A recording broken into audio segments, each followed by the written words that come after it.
Graça e paz, amados. Saúdo a todos que nos acompanham aí pelo nosso canal. E rogamos que Deus continue derramando suas ricas bênçãos sobre a vida de cada um de vocês. Hoje eu estou aqui para compartilhar uma porção da maravilhosa palavra do nosso Deus. Neste ano que se inicia, onde almejamos a concretização de alguns sonhos, alguns desafios, novas metas, são sentimentos bons de renovo, de esperança, que geralmente pairam nessa época do ano. Eu estou certo que neste ano que se findou, foram muitas lutas e muitas vitórias, muitas alegrias, talvez algumas ou até muitas lágrimas. A chegada de um novo ano, enseja a você e a mim a necessidade de uma avaliação daquilo que ficou para trás, daquilo que não fizemos, daquilo que podemos fazer nessa nova oportunidade e o tempo que nós pretendemos entregar nesses novos investimentos, sejam eles pessoais, sejam eles espirituais. Por isso eu quero convidar você a meditar comigo, hoje no Salmo de número 126. Porém antes, vamos orar ao nosso Deus. Pai Santo, bendito, adorado e louvado seja o teu nome, ó Deus. Grandes são os teus feitos, grande é o teu poder. Tu tens sustentado nossas vidas, tu tens nos dado as tuas maravilhas a cada dia. Agradecemos ao Senhor e louvamos, Pai, porque o Senhor é o nosso Pai, o Senhor é quem nos dá a tua palavra, o Senhor é quem nos deu Jesus Cristo, teu Filho amado, para morrer na cruz do Calvário por cada um de nós. Assim, Deus Santo, pedimos, ó Pai, nesse momento oportuno, nessa noite, que o Senhor fale ao nosso coração através da tua palavra, Pai. Que o Espírito Santo do Senhor opere em nossos corações, nos fazendo, ó Pai, solos férteis e ao recebê-la, que possamos nos tornar a cada dia operosos praticantes, fervorosos na tua palavra, crentes, comprometidos com aquilo que o Senhor quer para a vida do teu povo, Deus. Assim nós oramos em nome de Jesus e para a glória dele, Deus. Em nome dele. Amém, Pai.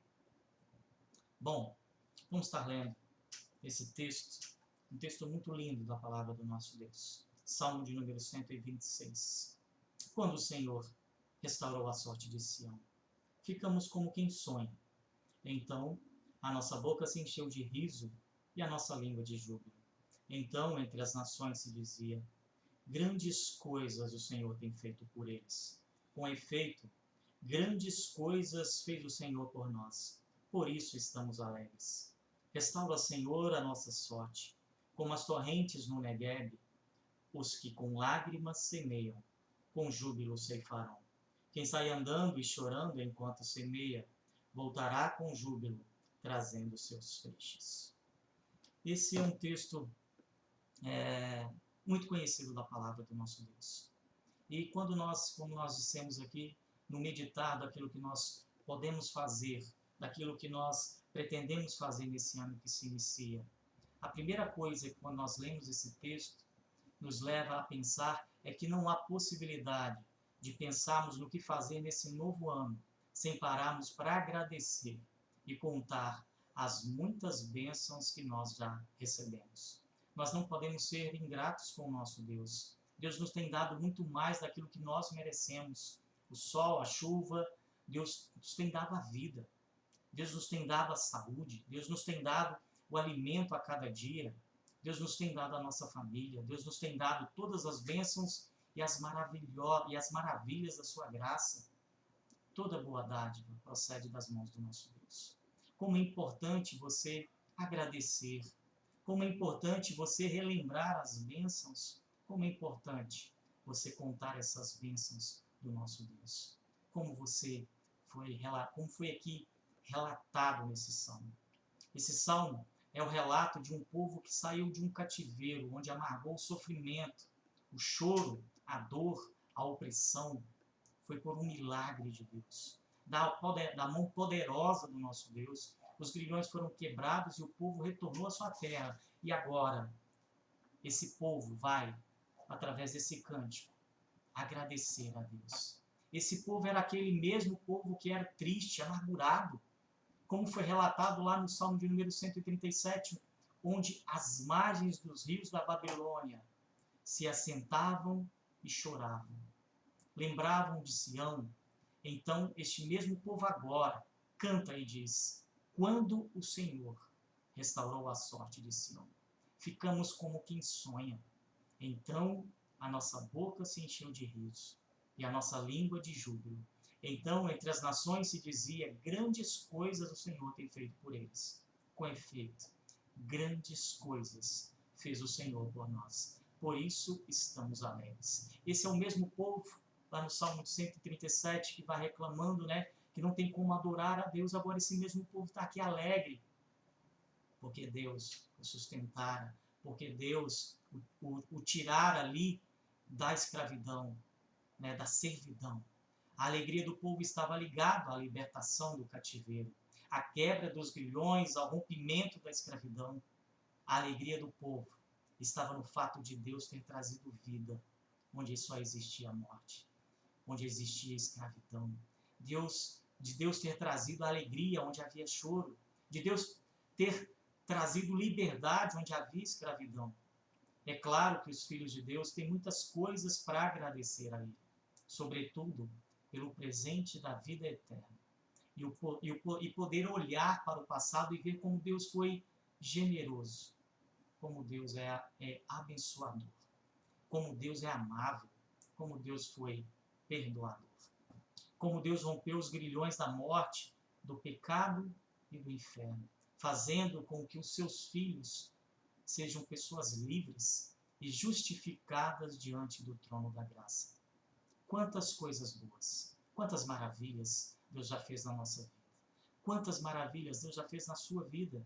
Talvez vocês possam estar pensando: mas eu passei por muitas lutas, passei por muitas dores, passei por enfermidades, tive crises financeiras, tive problemas na minha família, ou passei por situações em que fui abandonado por amigos, criticado por alguns, por outros. Mas deixa eu te dizer, no meio de tantas lutas e de tantas dores, tantas situações adversas, ainda assim você pode relembrar as bênçãos, você pode contar as maravilhas do nosso Deus. Deus tem dado a você o maior de todos os presentes. Deus tem dado a você a vida eterna. Deus tem dado a você a salvação, e é tempo de você celebrar, é tempo de você agradecer, de você contabilizar as muitas bênçãos do nosso Deus. É tempo também de você olhar para o seu presente, olhar para dentro do seu coração, olhar para dentro da sua casa, olhar para dentro do seu casamento, olhar para os seus filhos, como eles andam, para o seu trabalho, para a sua vida espiritual. Talvez você olhe agora e diga: minha vida não está bem, meu coração não está cheio da alegria do nosso Deus, da paz de Deus, do Espírito Santo de Deus. Quem sabe você já orou mais do que já está orando. Quem sabe você já glorificou a Deus mais do que já está glorificando agora. Quem sabe você já contribuiu mais para a obra de Deus do que está contribuindo agora. Quem sabe você já falou do amor de Cristo mais vezes, em melhores situações, do que você está fazendo agora. Agora, se você está nessa situação, preste atenção no que está escrito no versículo de número 4. É o presente, é o momento atual. E o salmista diz assim: restaura, Senhor, a nossa sorte, como as torrentes do Negueb.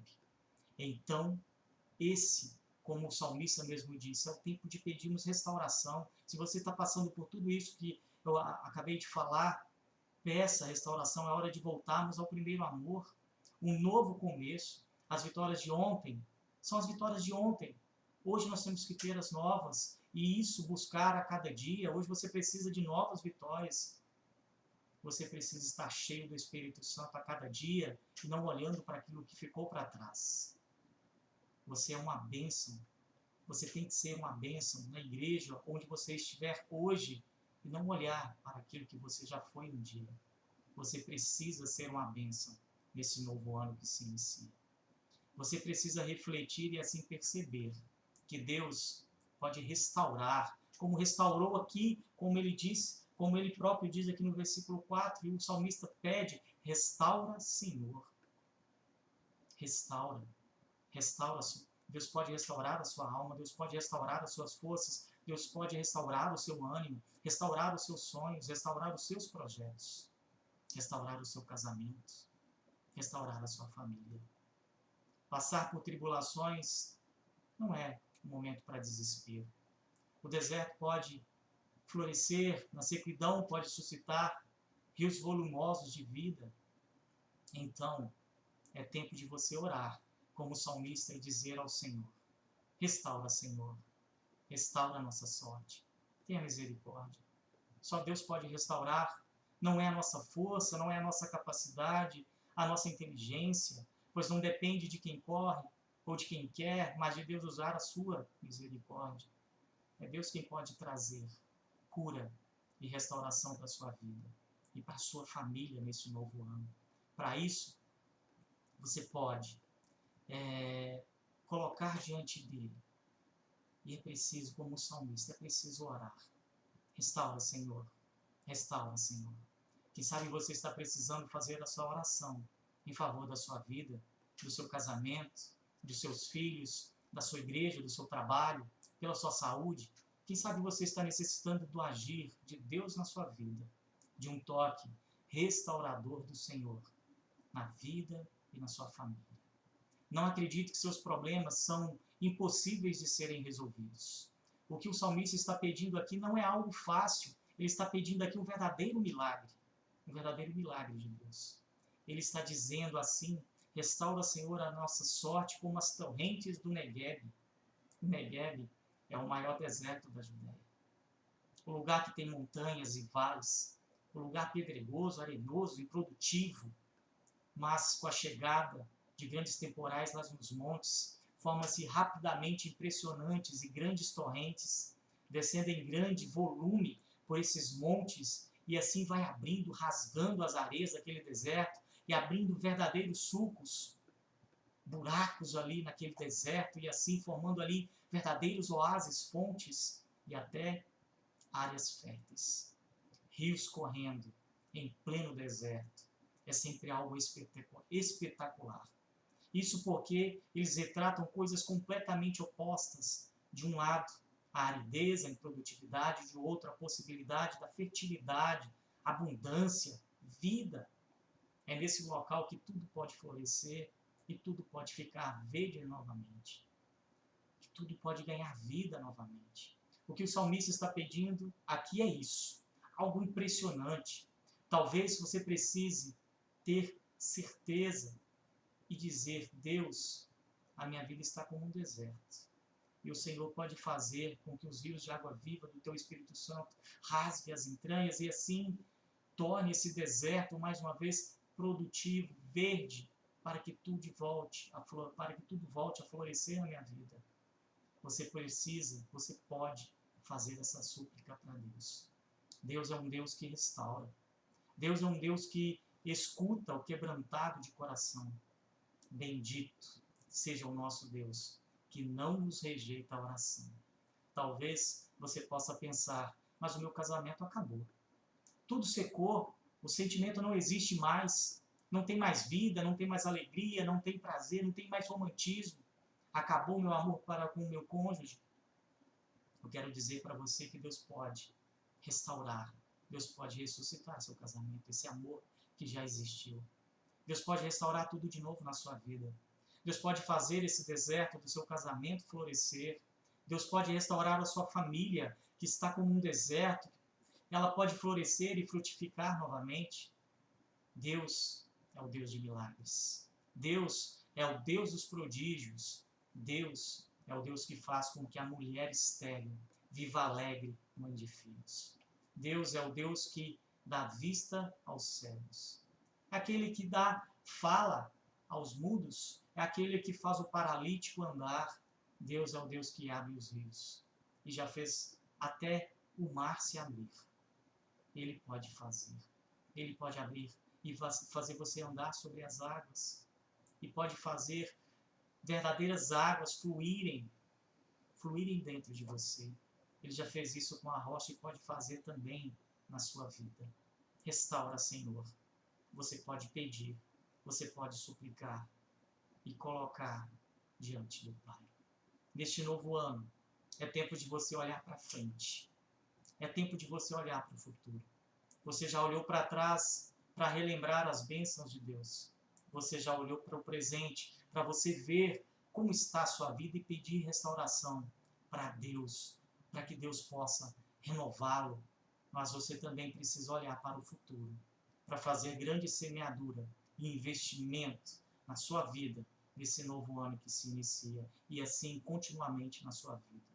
É interessante que o salmista, no Salmo de número 126, ele usa aqui 3 tempos verbais. Nos versos de 1 a 3, como nós já lemos, ele conjuga os verbos, todos no passado, daquilo que Deus fez, Deus já fez. No versículo 4, ele conjuga o verbo no presente, para que Deus possa, pedindo Deus restauração, restaura, é presente. Mas os versículos 5 e 6, ele conjuga os verbos no futuro. Os que com lágrimas semeiam, com júbilo se farão. Quem sai andando e chorando enquanto semeia, voltará com júbilo, trazendo os seus feixes. Para o futuro é preciso planejamento. Para o futuro é preciso investimento. Para o futuro é preciso semeadura. Arregaçar as mangas e, principalmente, parar de murmurar. Nada de ficar reclamando. O verbo aqui empregado é sair andando. Tem que ser algo contínuo. Tem que ser algo, não é algo pontual, tem que ser algo constante. É um estilo de vida. Você pode semear. Semear na sua vida espiritual. Semear na sua vida de oração. Semear na leitura bíblica diária. Na adoração a Deus a cada dia. Semear na sua igreja. Quem sabe você ser um dizimista fiel, quem sabe você ser um membro ativo, dinâmico, participativo. Quem sabe você pode ser um evangelista, ganhador de almas, ou até mesmo um sustentador em um grupo de oração. Qual foi o último elogio que você fez ao seu cônjuge? Você precisa semear no seu casamento. Você precisa ser fiel ao seu cônjuge. Você precisa dedicar-se a ele. Você precisa tratar o seu cônjuge com ternura, com amor, com alegria. Você precisa investir no seu casamento, abençoando ele, sendo intercessor dele. Faça investimentos. Semeie na vida dos seus filhos. Tenha tempo para eles. Não substitua o tempo que você tem por eles por presentes ou pela ausência. Ore com eles e ore por eles. Converse com eles. Abençoe a vida deles. Não abra mão dos seus filhos por causa do seu trabalho ou dos seus estudos. Faça uma bendita semeadura na vida deles e os resultados certamente serão maravilhosos. A colheita será maravilhosa.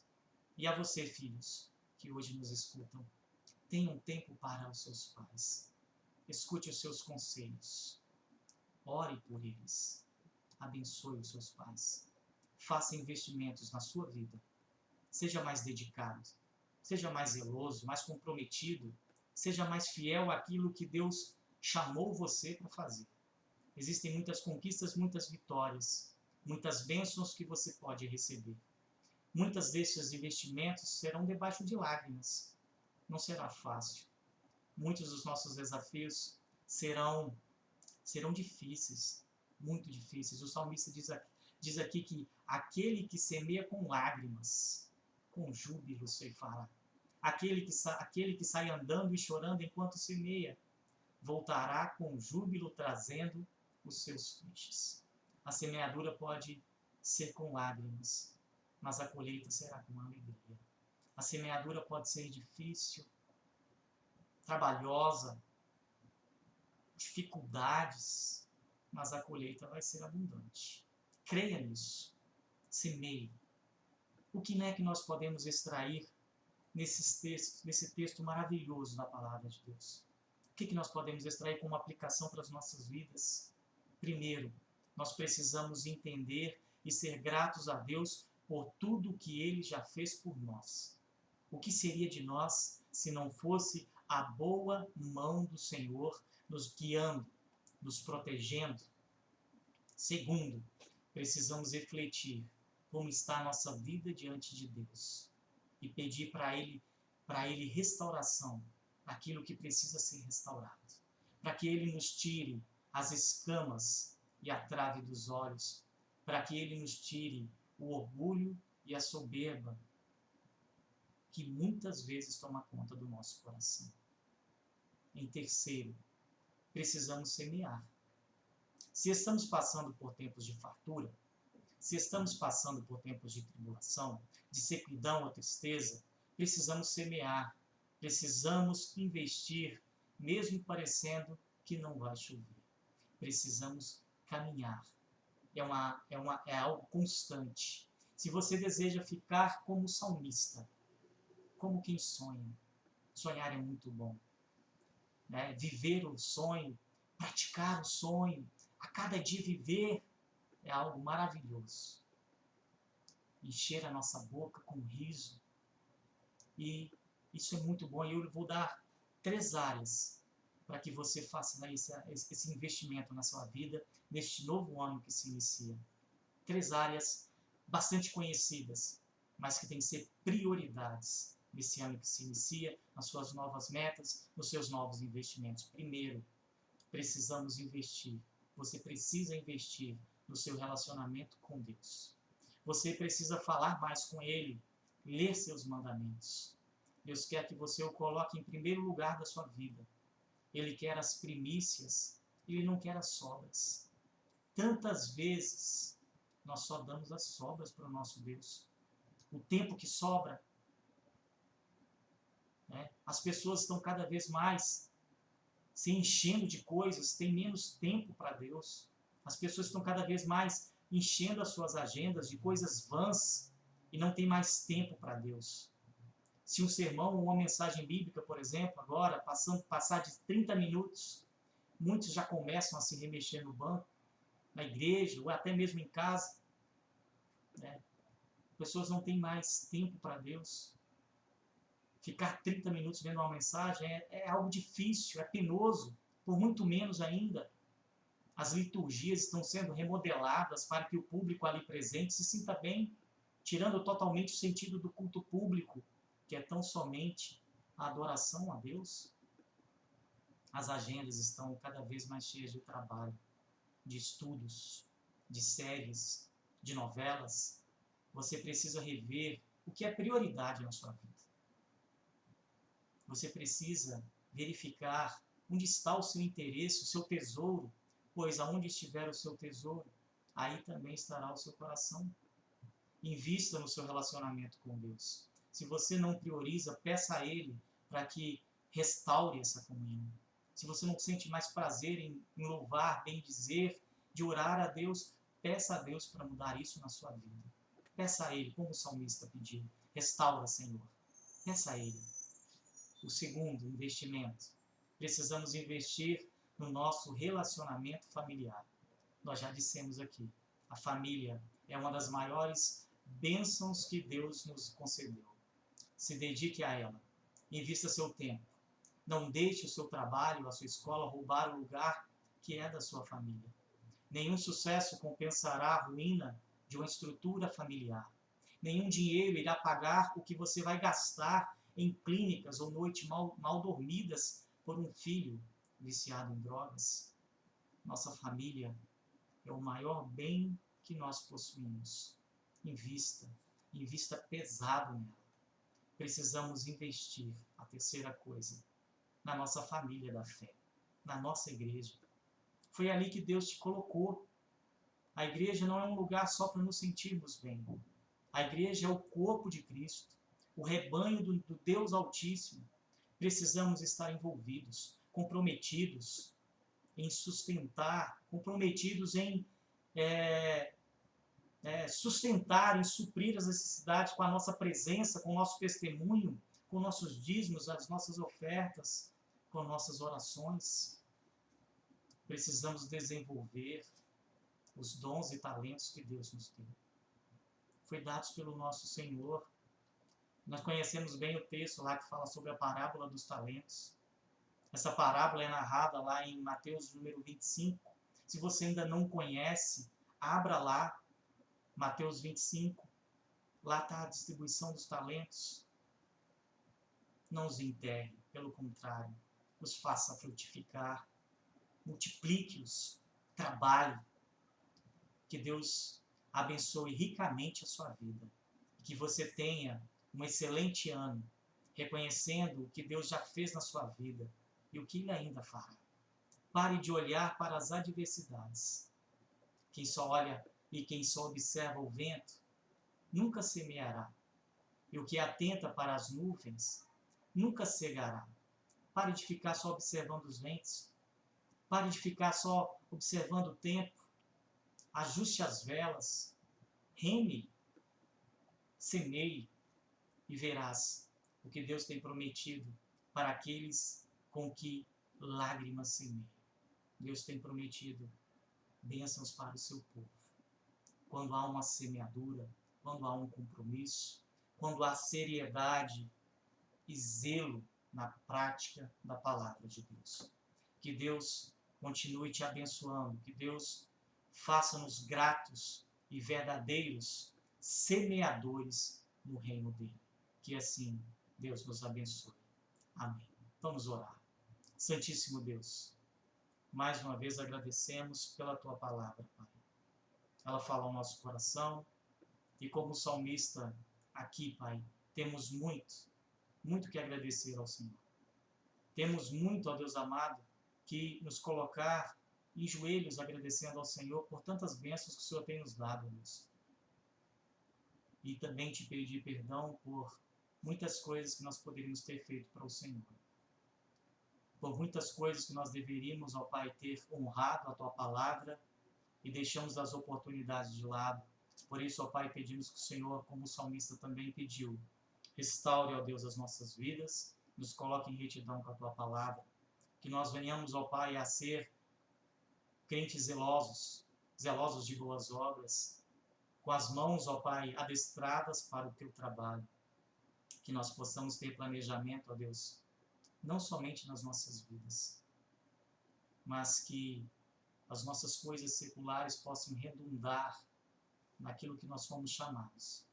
Nós somos chamados para servir, a glorificar, a honrar o Teu nome santíssimo, onde quer que nós estejamos, ó Deus. Vem a cada dia nos ensinar o caminho a seguir. Perdoa, Deus amado, as nossas omissões, os nossos pecados, ó Pai, e nos coloque em retidão a Tua palavra a cada dia, que ela sirva como luzeiro, que nós possamos, ó Pai, a cada dia ter os olhos fitos, focados no alvo, Jesus Cristo, o autor, o consumador da nossa fé. É em nome dele que nós oramos, agradecemos e louvamos o Teu nome nessa noite. Amém, Deus. Agradeço a você que ficou conosco aí durante esses minutos. Que Deus abençoe e nos vemos até o nosso próximo encontro. E assim, Deus te abençoe.